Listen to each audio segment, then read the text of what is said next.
Եթերում Քյավառ հեռուստաընկերության Գեղամա օր լրատվականն է, այսօր 29 մայիսի օրը 5-շաբթի, բարի երեկո։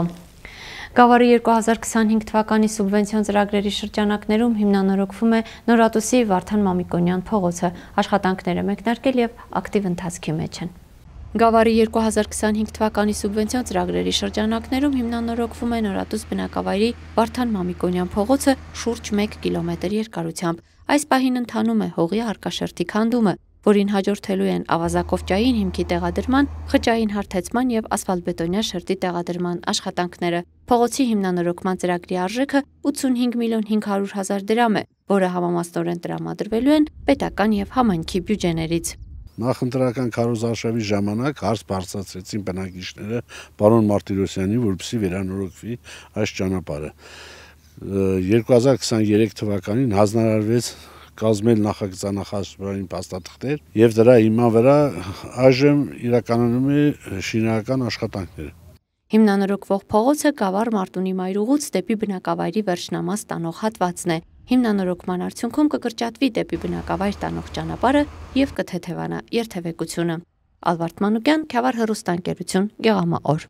Քիմիայի եւ ֆիզիկայի պատանի սիրահարներն իրենց հասակակիցներին եւ մեծահասակներին ներկայացրել են այդ գիտությունների հմայքն ու հետաքրքրությունները։ Ամենատարբեր գիտափորձերով նրանք ցուցադրել են նյութերի եւ իրերի միմյանց հետ փոխազդեցություններն ու փոխգործակցությունները։ Գիտությունը կարող է նաև գունեղ եւ զվարճալի լինել։ Իրենց հասակակիցներին քիմիայի եւ ֆիզիկայի գրավչությունն են ներկայացնում Հայաստանի շուրջ 25 դպրոցում գործող պատանի հետազոտողների ակումբների աշակերտները։ Գավառում գիտական պիկնիկ է անցկացվում։ Քանի որ գիտությունը լի է հրաշքներով, մենք կարող ենք այդ հրաշքները ապացուցել սովորական տնային փորձերով, որոնցից է մեր տաղավարի ներկայացված ցանկացած փորձը։ Մենք ունենք նաև քիմիական եւ ֆիզիկական փորձեր։ Քիմիական փորձերում մենք հիմնականում օգտագործում ենք բնական հայտնանյութեր, որի շնորհիվ կարող ենք տանը որոշել, թե հիմնային նիշավերը թե թթվային։ Դա կարող է տան շատ բեմներում օգտակար լինի։ Ֆիզիկական փորձերը ուղղակի գեղեցիկ փորձեր են։ Երբ փոքր ենք, կարծում ենք, թե գիտությունը միայն գրքերում է լինում, բարդ բառերով ու լաբորատոր փորձերով, բայց այսօր մենք տեսնում ենք, որ գիտությունը կարող է լինել մեր առօրյայի մի մասը։ Պատանի հետազոտողների ակումբ ծրագիրը Հայաստանում իրականացվում է արդեն 4 տարի եւ նպատակ ունի բարձրացնելու գիտության նկատմամբ դպրոցականների հետաքրքրությունը հետազոտությունների եւ գիտափորձերի միջոցով։ Ծրագիրը եւ դրա բաղադրիչ մաս կազմող գիտական պիկնիկն իրականացնում է Չինիշյան հիշատակի հիմնադրամը, Լեհաստանի Կոպերնիկ գիտական կենտրոնի եւ Լեհ-ամերիկյան ազատության հիմնադրամի աջակցությամբ։ Ծրագիրն ուղղված է կրթության արդիականացմանը, ուսուցիչների եւ աշակերտների ներգրավմամբ։ Յուրաքանչյուրը գիտի, որ գիտությունը կարեւոր է, բայց այն չի սահմանափակվում միայն դպրոցում, տեսական դասերով։ Գիտությունը բնությունը բացահայտելու եւ դրանից հաճույք ստանալու միջոց է։ Նայեք այս երիտասարդներին, նրանք խելացի են եւ երջանիկ։ Հենց սա է արդի կրթությունը։ Հուսով ենք նաեւ ապագայում ընդլայնել ծրագիրը եւ սա առաջին մեր գիտական պիկնիկն է բացօթյա, մինչ այդ մենք ունեցել ենք փակ տարածքում, սա առաջինն է եւ որոշել ենք, որ անենք Գավառում, որպեսզի այն նաեւ տարածում ստանա մարզերում։ Տեղյակ եմ, որ Լեհաստանում ամեն տարի ամռանը իրականացնում են գիտական պիկնիկներ եւ երիտասարդները, անգամ երեխաները շատ հետաքրքրված են եւ շատ ուրախ եմ, որ նաեւ Հայաստանում են սկսել այսպիսի միջոցառումներ իրականացնել, քանի որ երիտասարդության եւ երեխաների շրջանում բարձրանում է հետաքրքրվածությունը եւ զարգացվածության աստիճանը։ Գիտական պիկնիկն ուղեկցվում է տոնակատարությամբ, ավանդական երգ ու պարով, իսկ գիտական այս միջոցառումից որպես հիշատակ Գավառի համար 4 հիմնական դպրոցի բակում մնալու են կազմակերպիչների եւ մասնակիցների տնկած ծառերը։ Անահիտ Կարյան, Սարգիս Ալավերդյան, Քյավառ հեռուստաընկերություն, Գեղամա օր։ Եվրոպական միության կայուն էներգիայի շաբաթվա շրջանակներում Գավառ համայնքում անցկացվել են էներգախնայողության թեմայով տարբեր միջոցառումներ, մրցույթ, ձեռքի աշխատանքների ցուցահանդեսներ, խաղ վիկտորինա, բանավեճ եւ տեսանյութերի ցուցադրություններ։ Այս տարի եւս Գավառ համայնքն ակտիվորեն ներգրավեց Եվրոպական միության կայուն էներգիայի շաբաթվա շրջանակներում անցկացվող Հայաստանի համայնքների միության քաղաքապետերի դաշնագիր Արևելք ծրագրի ներքո հայտարարված արդար եւ մրցունակ կանաչ անցման խթանում կարգախոսով միջոցառումներին։ Աշխատանքներն համակարգեցին համայնքապետարանի էներգախնայողության միջոցառումներն համակարգող աշխատակիցները։ Իսկ միջոցառումները տարաբնույթ էին, ընդգրկում էին տարբեր տարիքային խմբերի ներկայացուցիչների։ Հիմնական նպատակը իրազեկել բնակչությանը այս կայուն էներգիաշրջանակներում անցկացվող միջոցառումների մասին,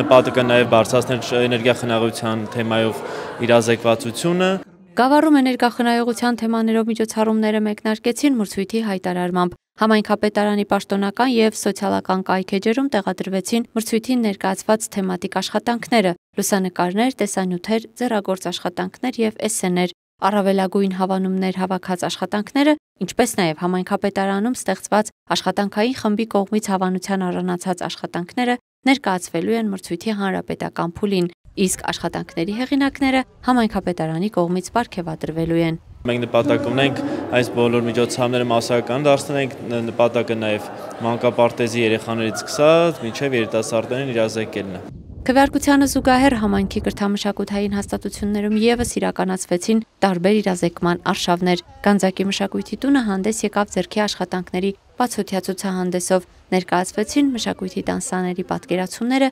էներգախնայողության վերաբերյալ։ Բացօթյա ձևաչափը օգնեց անցորդներին եւս ներգրավել թեմայի մեջ։ Ցուցահանդեսով հանդես եկան նաև Գավառի գեղարվեստի դպրոցի սաները։ Անհրաժեշտ է նման ուսուցիչներ հաճախակի կազմակերպել, երեխաների մտածելակերպը կարծում եմ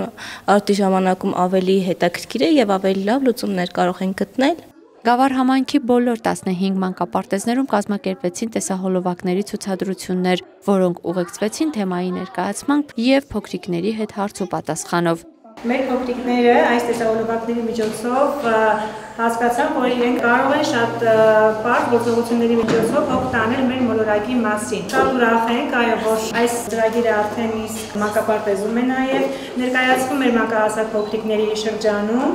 եւ մենք անպայման կկիրառենք այդ բոլոր միջոցները, խոստանում ենք, չէ՞, վարիկներ, կկիրառենք եւ նաեւ շատ ինֆորմացիա ուսուցողական է նաեւ ոչ միայն երեխաների, այլև երեխաների ծնողների համար նույնպես։ Գավառի համար 2 եւ Գանձակի համար 1 դպրոցների բանավեճի ակումբները, որոնց անդամները դպրոցների բարձր դասարանների աշակերտներն էին, կողմ եւ դեմ կարծիքներով բանավիճեցին պետությունը պետք է խրախուսի կանաչ տանիքների եւ արևային վահանակների տեղադրումը թեմայով։ Այսօր մասնակցում ենք բանավեճին, հանդես ենք գալիս դեմ դիրքորոշմամբ։ Բանավեճը մեզ տալիս է քննական մտածողություն եւ արագ կողմնորոշվելու հմտություններ։ Ռեստարտ Գավառ երիտասարդական հասարակական կազմակերպության եւ Կարմիր գյուղի համար 2 միջնակարգ դպրոցի բնապահպանական ակումբի աշակերտներն էլ կազմակերպել էին էներգախնայողության ծրագրի նախագծի ներկայացում։ Դպրոցի 10-րդ դասարանի աշակերտները ուսուցչուհի Լարիսա Օանյանի հետ հանդես եկան տեղեկատվական ներկայացումով։ Ռեստարտ Գավառ երիտասարդական հասարակական կազմակերպության անդամներին ծանոթացնելով էներգախնայողության ժամանակակից մեթոդներին, նախատեսվում է առաջիկայում ներկայացված նախագիծը որպես ծրագիր համատեղ ուժերով կյանքի կոչել։ Էներգախնայողության միջոցառումները եզրափակվեցին ինտելեկտուալ խաղմրցույթով, որին մասնակցեցին համայնքի ուսումնական հաստատությունների եւ հասարակական կազմակերպությունների երիտասարդները։ Համակարգողների պնդմամբ այսօրինակ իրազեկումները իրականացվելու են ողջ տարվա ընթացքում, ունենալով կարևոր գերնպատակ՝ բարձրացնել բնակիչների իրազեկվածությունը էներգախնայողության վերաբերյալ։ Ալվարդ Մանուկյան, Քյավառ հեռուստաընկերություն, Գեղամաօր։ Քյավառ հեռուստաընկերության Գեղամաօր լրատվականի այս թողարկման համար նախատեսել էինք այսքանը։ Ես ձեզ հրաժեշտ եմ տալիս եւ մաղթում ամենայն բարիք։